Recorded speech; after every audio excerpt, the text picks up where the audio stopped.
And welcome po sa Bentech. Mga ilang araw na yung nakakaraan, binlog natin or binidyo natin yung LNC na ink. So, eto siya no. Ang nilagay natin, yung ano lang, magenta. Yan, halos maubos na no. Nagsalin ako uli.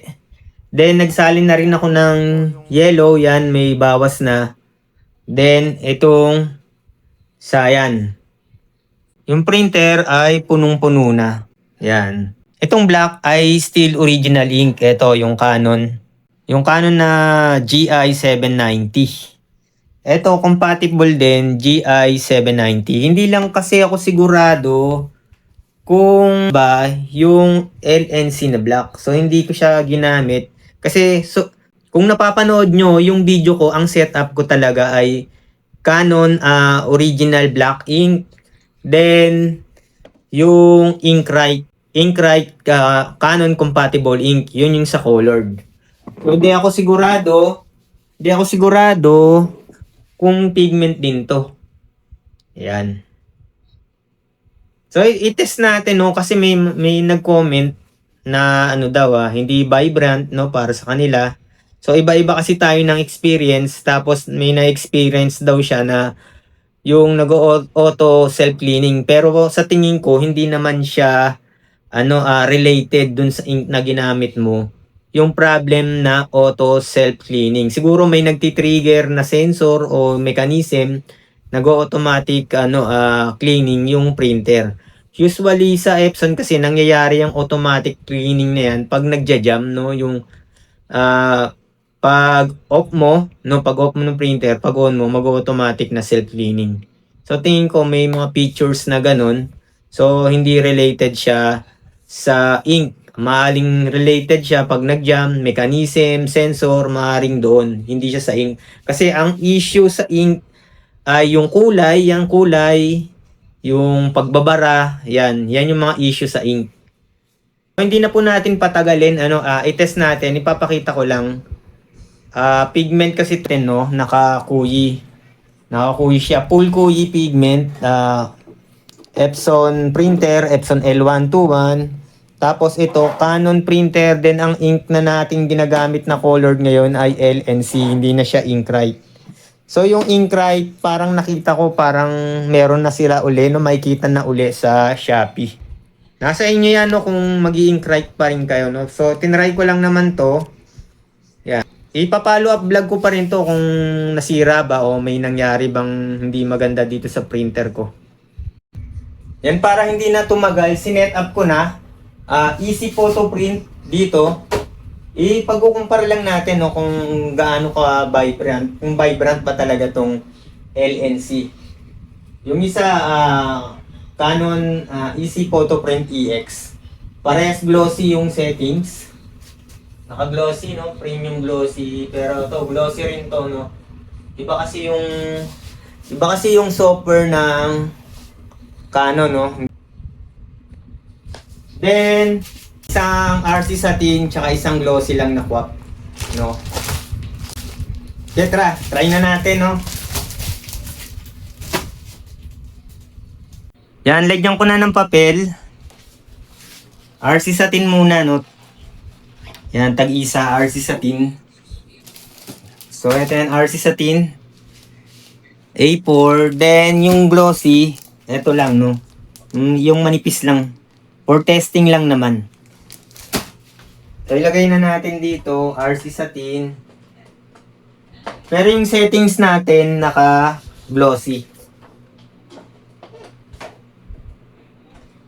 So, ilagay ko sa likod yung glossy.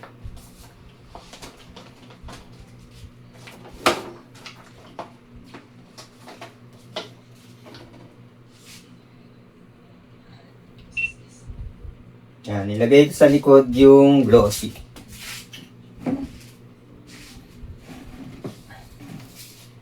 Yan, so i-print na natin, no. Huwag na nating patagalin.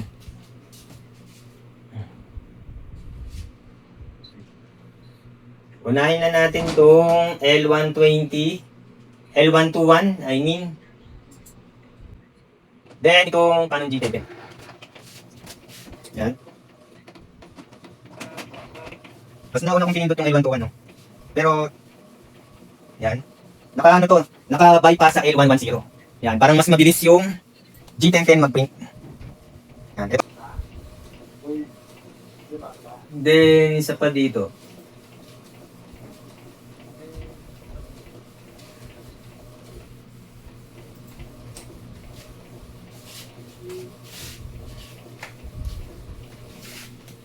Yan, nauna nang lumabas yung sa Canon G1010.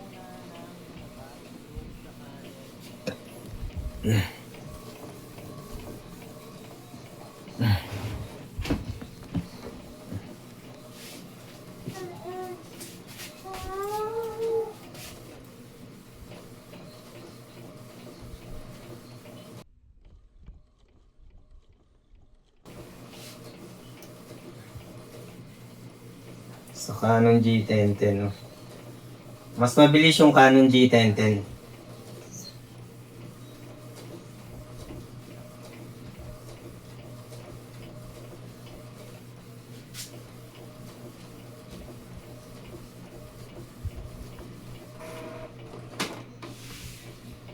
Yan, nauna nang lumabas yung sa Canon G1010. So, tingnan natin, no? RC Satin to. Yan. RC Satin.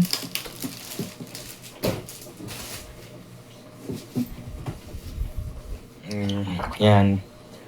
Yan. Para sa akin naman, maganda yung kulay. No? Maganda yung kulay para sa akin, no? RC Satin yan. Ayan, lagay natin dito. Bagal nung L121.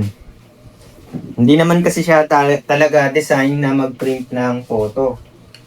Document printer lang to. Kaya nagiging maganda dahil binabypass natin sa Epson L121. Tsaka may minimodify din na sharp teeth para hindi gumuhit, no, yung may guhit sa print, no? Isa sa issue ng Epson L121, L120, ganun din. Usually, mas nakikita siya sa mga dark colors at mga glossy na media o photo paper.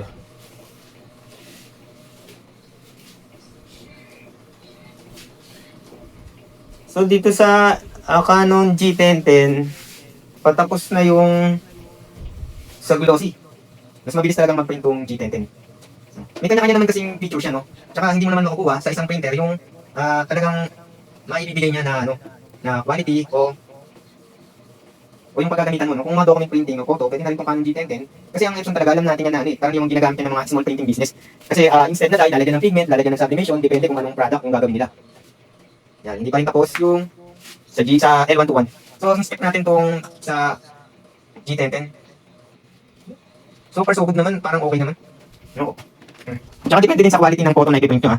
Yung mga galing sa low resolution cellphone, hindi ganito. Kaya lang ngayon nagagawa na ng paraan, kaya na yan ipa-HD, no, gamit ang AI. Kahit sa ChatGPT o Gemini, kahit na low resolution photo. Yan. G1010 to, G1010. Tapos na yung sa, ayan. Ito, maganda rin naman, no. Ito, L121. L121 to. Ngayon, i-compare natin, no. I-compare natin dito sa RC Satin. Ayan. Medyo darker yung pigment L121. Ayan. Medyo light yung G1010. Ito, ayaw pang lumabas nung sa bagal ng printing dito sa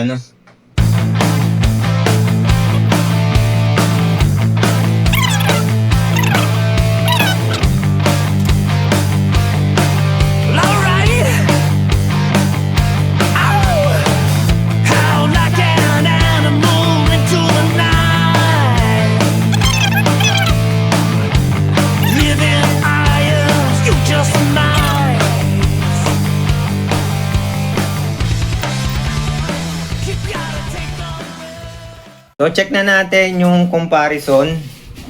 Ito sa glossy. Yan.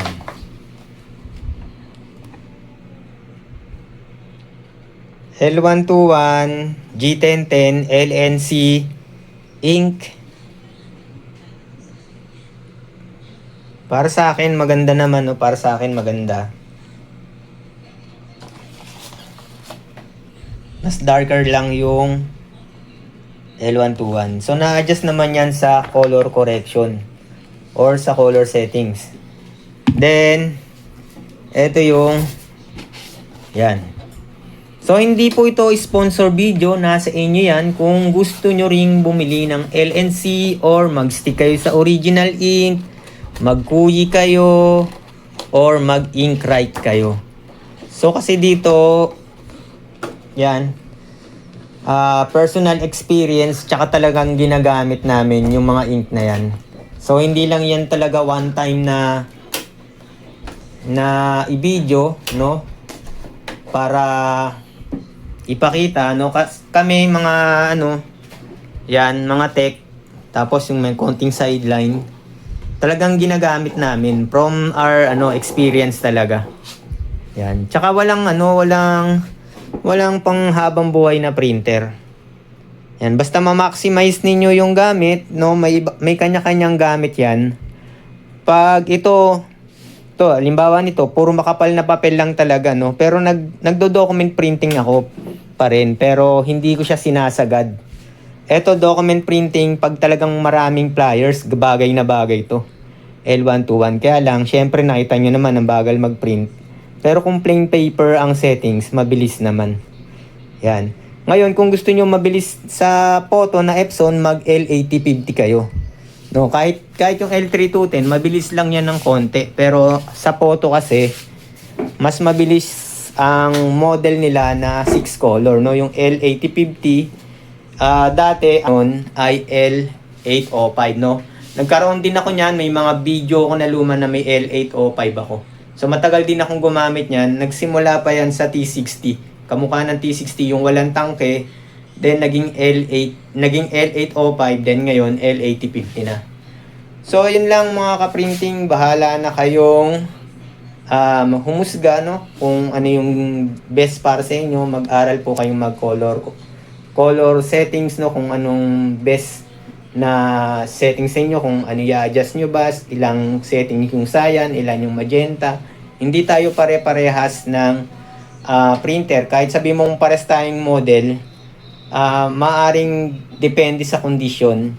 Kahit parehas yung values natin, pwedeng iba rin yung kulay.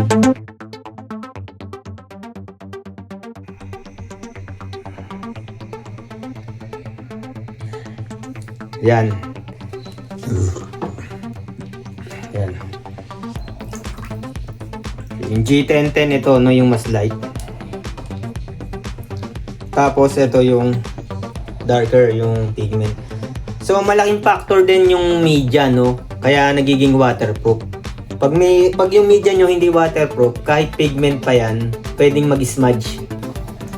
Yan, yung dye, pwedeng maging waterproof din, no? Basta nakasalala yan sa media. Pero when it comes sa bond paper, matutunaw talaga yung dye. Yung pigment, hindi siya ganun malulusaw. Pero sa mga photo paper, vinyl sticker, depende sa coat ng sticker. Yung mga lumang kuwap na kulay puti, yan. Kahit pigment ilagay mo dyan, hindi kasi yan waterproof. Matutunaw yung coat kasama yung print. Pero yung mga bago ngayon na kulay green yung packaging, waterproof na siya. Then yung iTech, waterproof na rin yun. Yan, iba yung niya, iba yung coat niya. Yung coat yan yung pinaka-surface ng media. Pero sa bond paper lang magkakatalo, no. Doon mo makikita yung dye ink na nalulusaw. So yun lang. Maraming salamat. Hanggang sa muli.